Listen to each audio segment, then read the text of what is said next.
नमस्कार मित्रों, आपका मेरे चैनल शिव की भक्ति यूट्यूब चैनल में एक बार फिर से हार्दिक स्वागत है।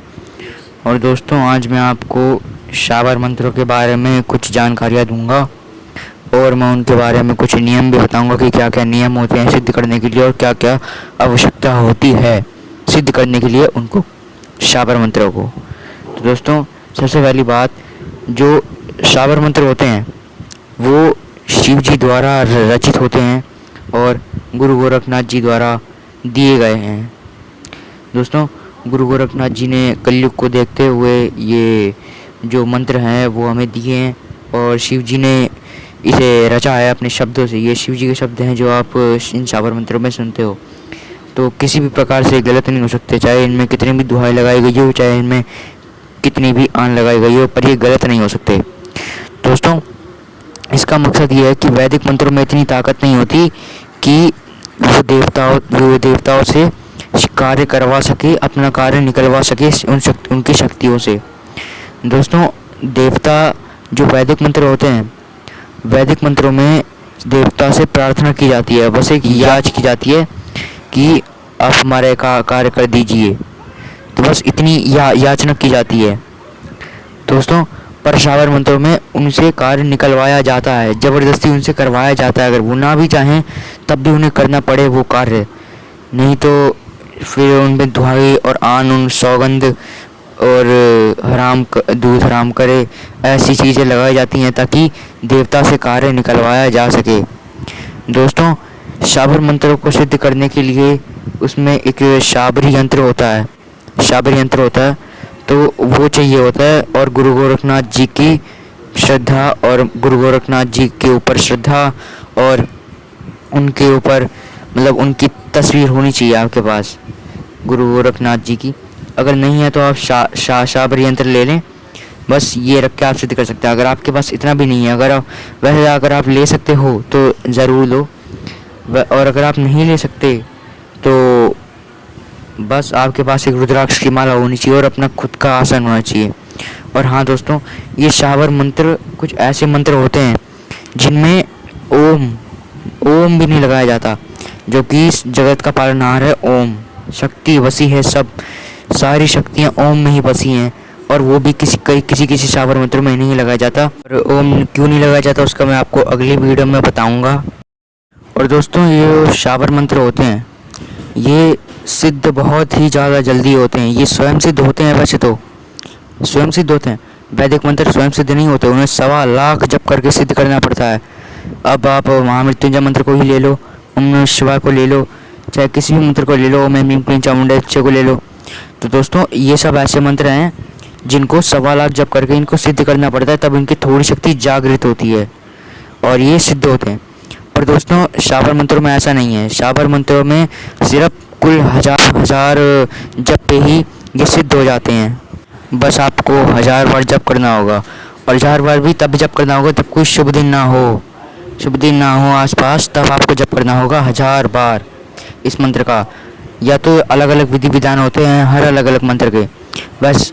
और दोस्तों, एक चीज़ जो वैसे तो कोई नहीं बताता, बहुत कम ही लोग बताते हैं यूट्यूब पर, ये जो शाबर मंत्र होते हैं ना, ये हर किसी शाबर मंत्र में कोई अमावस्या पे, कोई किसी पे, तो इनका बार बार जप करना पड़ता है। 11 51 ऐसे संख्या होती है जिन पर इनका जप करना पड़ता है, अमावस्या, शुक्ल पक्ष, ऐसे तिथि पे।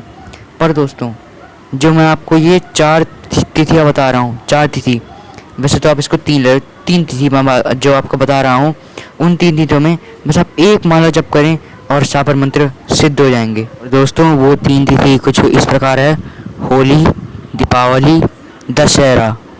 दोस्तों, होली, दीपावली, दशहरा।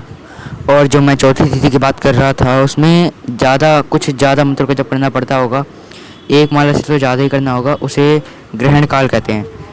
ग्रहण काल, जैसे सूर्य ग्रहण होता है, चंद्र ग्रहण होता है, उसे ग्रहण काल कहते हैं। तो इन सब तिथियों पे आपको केवल एक माला जप करके, होली, दीपावली, दशहरा, इन दिनों पे केवल एक माला जप करके आप किसी भी शाबर मंत्र को सिद्ध कर सकते हैं।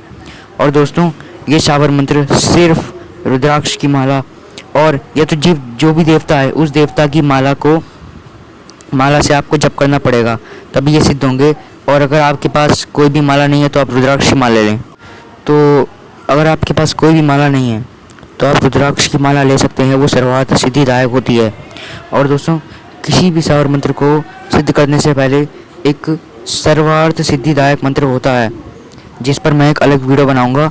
वो सर्वार्थ सिद्धिदायक हर शावर मंत्र से पहले 21 बार आपको पढ़ना होता है बस, और बाकी उसके बाद अपनी साधना शावर मंत्र की है उसे शुरू कर सकते हैं। तो दोस्तों, ये शावर मंत्र कुछ नियम हैं और उनकी जानकारियाँ हैं। और दोस्तों, ये जो शावर मंत्र होते हैं ये ग्रामीण भाषा के होते हैं। अक्सर आपने देखा होगा कि ये अक्सर तो हिंदी में ही होते हैं, और हिंदी और कुछ ग्रामीण भाषा का मिक्सचर होता है ये। और दोस्तों, जो काम वैदिक मंत्र नहीं कर पाते वो काम शावर मंत्र कर देते हैं। जैसे कि कभी कभार शावर मंत्रों की जो तंत्र होते हैं उनको वैदिक मंत्र भी नहीं काट पाते। और दोस्तों, जो चीज़ शावर मंत्रों में होती है वो वैदिक मंत्रों में आपको नहीं मिल सकती, क्योंकि शावर मंत्र अक्सर हिंदी भाषा में होते हैं, इसलिए ये पढ़ने में आसान, याद करने में आसान होते हैं। तो दोस्तों, ये जो शावर मंत्र होते हैं इनके द्वारा तंत्र किया गया वो बहुत ही शक्तिशाली होता है, बहुत ही अचूक होता है। और दोस्तों, कुछ लोग सोचते हैं कि शावर मंत्रों में देवता को गालियाँ दी जाती हैं। दोस्तों, ये सत्य है कि उनको गालियाँ दी जाती है, पर जैसे एक बच्चा अपने माँ बाप से रूठ कर मतलब उनसे कार्य निकलवाने के लिए उनसे हट करता है, तो दोस्तों वो बच्चा अपने माँ बाप से रूठ कर उनको कुछ भी कह देता है ताकि मतलब वो गुस्सा होता है, और वो माँ बाप उन्हें गुस्सा नहीं करते बल्कि उसको और प्यार करते हैं, क्योंकि वो बच्चा रूठ कर ऐसा बोल रहा है। तो जब रूठता है तो वो बहुत प्यारा लगता है। तो दोस्तों, ये जो शावर मंत्र होते हैं ये भी कुछ ऐसे ही है। देवता, हम सब देवता के ही तो पुत्र हैं, है ना।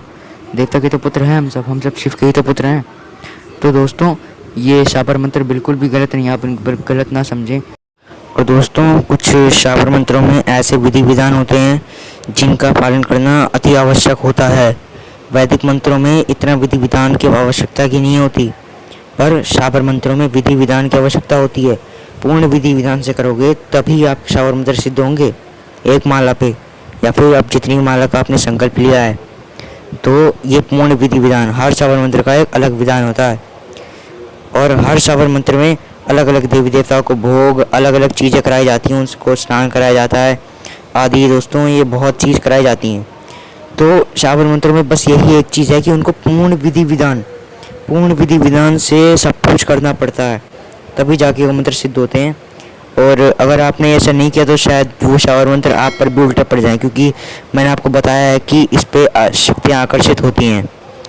तो दोस्तों, जब भी कोई शावर मंत्र आप लें अपने गुरु से तो उसका पूर्ण विधि विधान है और वो पूर्ण होना चाहिए। दोस्तों, उसका पूर्ण विधि विधान लें। हर शावर मंत्र का एक अलग विधि विधान होता है।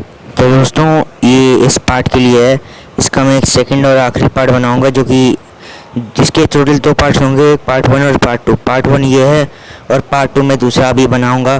तो दोस्तों, ये थी पार्ट 1 की जानकारी।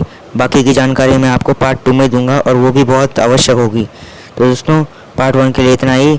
मिलते हैं आपसे पार्ट 2 में। तब तक के लिए ओम नमः शिवाय। जय महाकाल, जय शिव।